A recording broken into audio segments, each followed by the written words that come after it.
Bienvenue à Question d'argent. On va parler d'immobilier au cours des prochaines minutes. Faire inspecter une propriété avant de l'acheter, c'est une évidence pour plusieurs. On veut avoir bien sûr un bilan de santé du bâtiment lors de cet achat qui, pour presque tout le monde, est la plus importante acquisition de notre vie. Mais si c'est une évidence, il faut savoir aussi qu'il y a environ une dizaine de raisons qui justifient l'inspection. Certaines sont d'ordre légal.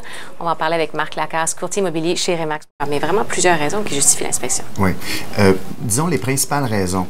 Au départ, on veut avoir un document qui va démontrer l'état de la maison au moment où on l'a acheté. Il faut aussi se préparer contre un litige qui pourrait arriver dans le futur. Ça, c'est important, oui. Si jamais vous vous retrouvez en cours, souvent le juge va vous poser la question, avez-vous fait inspecter?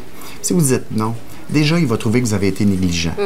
Alors, deux bonnes raisons au départ de faire inspecter. On veut naturellement aussi savoir, la propriété a-t-elle des problèmes majeurs que moi, qui n'ai pas un expert, n'aurais pas vu, mais qu'un inspecteur pourrait voir.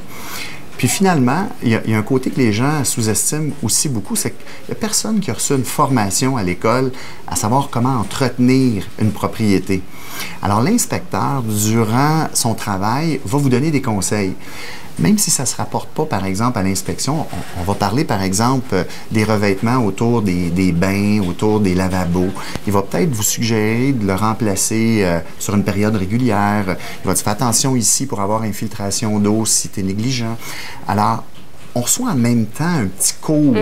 Alors, on peut penser au toit aussi. Si, par exemple, il est à refaire dans 5 ans, mais commencer à le surveiller dans 2 ans ou dans 3 ans, quelque chose comme ça. Voilà. Souvent, les gens vont regarder à l'extérieur puis ils vont voir le revêtement du toit qui commence à friser un petit peu. Puis là, ils se disent, le toit est à refaire.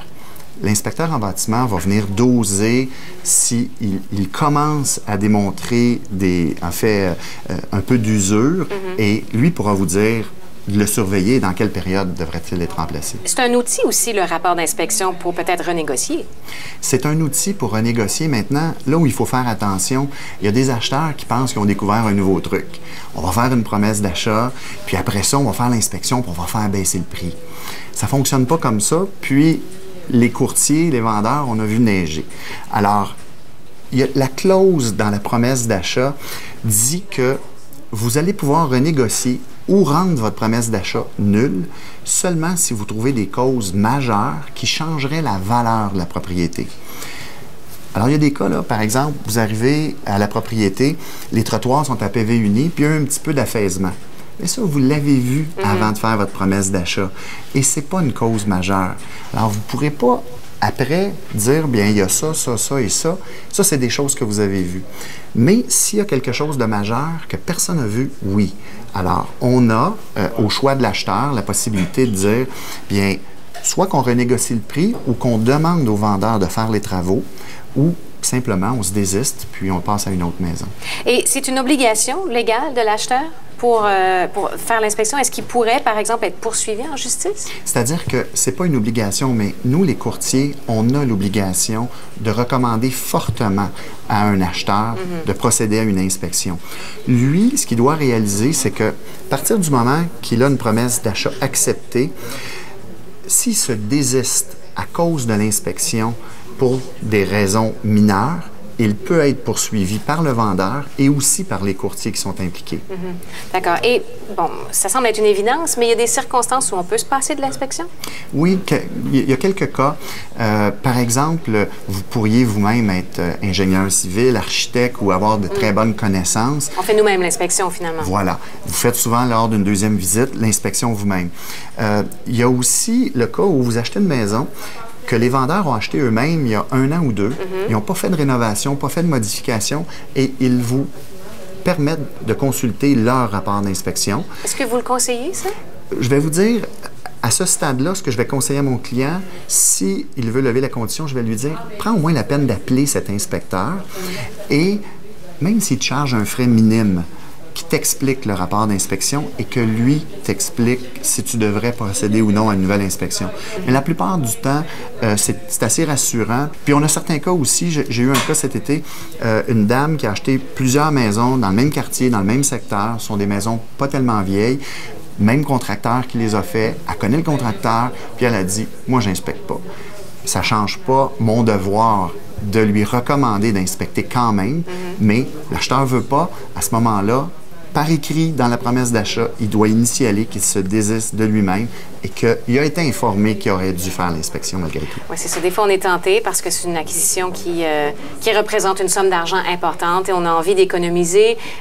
C'est combien ces temps-ci, une inspection d'une résidence environ 500 standard? Ouais. 500 $. Oui, je vous dis ça en moyenne, là, ça dépend naturellement, mais... Ça peut varier, ça peut varier. Eh bien, on va revenir après la pause avec M. Lacasse, non, M. Remax, et également Michel Doucet, inspecteur en bâtiment. Restez avec nous. On parle immobilier à question d'argent et surtout de l'importance de faire une inspection avant de procéder à l'achat d'une résidence. On a discuté avec Marc Lacasse, courtier immobilier chez Remax, juste avant la pause. On vous retrouve de nouveau. Et maintenant, Michel Doucet nous retrouve également sur le plateau, inspecteur en bâtiment chez les inspections de domaine. Bonjour, M. Doucet. Bonjour. Donc, parlez-nous de votre travail. Généralement, là, une inspection standard pour vous. Qu'est-ce que vous regardez? Qu'est-ce que vous trouvez aussi? En fait, j'aimerais commencer par vous expliquer un peu comment on fonctionne lorsqu'on fait une inspection en bâtiment. Ce qu'on fait, en tout cas, ce que moi je fais, c'est que j'arrive souvent 30 minutes avant l'inspection. On inspecte en premier les fondations, parce que c'est la cause majeure qu'on voit de la fondation. Naturellement, tous les acheteurs, leur crainte majeure étant la présence de fissures. Juste pour votre information, 97 % des bâtiments sont affectés de fissures quelconques. Donc, il faut un peu démystifier ça. C'est normal qu'on ait des fondations fissurées. Maintenant, jusqu'à quel point, ça s'agit de voir lors de l'inspection. Maintenant, une fois toute l'inspection majeure des fondations a été faite, la toiture est un autre élément qui risque d'avoir beaucoup de problèmes. Ce qui coûte le plus cher, finalement. Effectivement. Alors, c'est lors du remplacement d'une toiture, on peut parler de 15, 20, 30 000 $, tout dépendamment, on sait jamais, tout dépendamment de la grandeur du bâtiment. Alors, il y a l'âge qui est un facteur aussi au niveau d'une toiture. Elle a une durée de vie utile, une toiture. Un revêtement peut durer une vingtaine d'années, 20, 25, 30 ans. Donc, il s'agit de savoir à quelle date, à quel moment dans le temps, cette toiture a été remplacée. Donc, vous avez fait l'inspection de l'extérieur du bâtiment. Les clients arrivent, là, vous pouvez leur donner leur juste sur les deux éléments majeurs qui risquent de leur occasionner beaucoup de frais si jamais il y a des travaux à faire. Ensuite, vous passez à l'intérieur. Là, vous regardez quoi ça? Effectivement, à l'intérieur, quand on a fait le tour de l'extérieur au complet, on fait quand même une récapitulation de ce qu'on a vu à l'extérieur et on entre à l'intérieur du bâtiment. Naturellement, je vous dirais que 75 % des problématiques qu'on a trouvées à l'extérieur, ça représente sur les 15 % des problèmes. Maintenant, à l'intérieur est un peu moins important. Je dirais pas important, mais moins. Ce qu'on doit vérifier en premier lieu, c'est la présence ou l'absence d'infiltration d'eau qui pourrait amener des présences de moisissures et ces choses-là. C'est une chose qu'il faut vérifier absolument. Qu'est-ce que vous ne pouvez pas vérifier? Par exemple, les gens peuvent vous demander peut-être des questions au niveau du filage électrique, de la plomberie, des choses qui ne sont pas nécessairement apparentes, mis à part ce que vous pouvez voir là. En fait, c'est une inspection visuelle. Donc, tout ce qui est visuel, qu'est-ce que l'inspecteur peut voir, c'est ce qu'on va commenter. Au niveau des composantes mécaniques d'un bâtiment, on va toucher un peu à tout. L'électricité, chauffage, plomberie, présence de fuite d'eau, type de filage, aluminium, cuivre. Donc, on touche à peu près à tout ce qui est structural d'un bâtiment. Mais maintenant, il faut garder en tête que ça demeure une inspection visuelle. Oui, c'est ça. Rapidement, au niveau des fissures, si vous envoyez, vous dites que, bon, 97 % des bâtiments en ont, quel type de fissure va vous inquiéter? Vous allez dire, ça demanderait peut-être une intervention plus spécialisée? Je vous dirais qu'il y a des groupes de fissures. On peut parler d'une fissure pour répondre à votre question, ce qui est important, les structures au niveau structural, ceux-là où il y a des grosses fissures, où il y a présence d'infiltration d'eau ou possibilité d'infiltration d'eau. Ces fissures-là, pour un inspecteur, ce qui va arriver, c'est qu'on va souvent recommander de faire appel à un ingénieur en structure pour aller voir les problématiques. Ça peut être beaucoup de choses, beaucoup de facteurs peut rentrer en ligne de compte. Composition du sol, plein de choses. Donc, infiltration d'eau, les pentes de terrain négatives, un paquet de choses. Donc, il serait important à ce moment-là pour un inspecteur de recommander. Si jamais on n'est pas sûr, on voit des choses qui laissent des points d'interrogation. M. Lacasse, est-ce qu'un courtier est là pendant l'inspection du bâtiment? C'est-à-dire que nous, on ne doit pas d'aucune façon influencer l'inspection. C'est-à-dire que... Donc, le courtier qui représente le vendeur ne peut pas commencer à dire « ben non, c'est pas grave, c'est une petite fissure. » Et même le vendeur. Et même le vendeur. Normalement, le vendeur devrait être sur place et ne devrait pas intervenir, devrait être là pour répondre aux questions.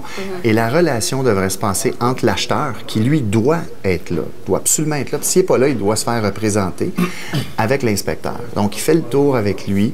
Puis le courtier, idéalement, reçoit le rapport d'inspection en même temps que son client acheteur, là, je parle du courtier de l'acheteur, et pourra à ce moment-là le lire et répondre aux questions de son client.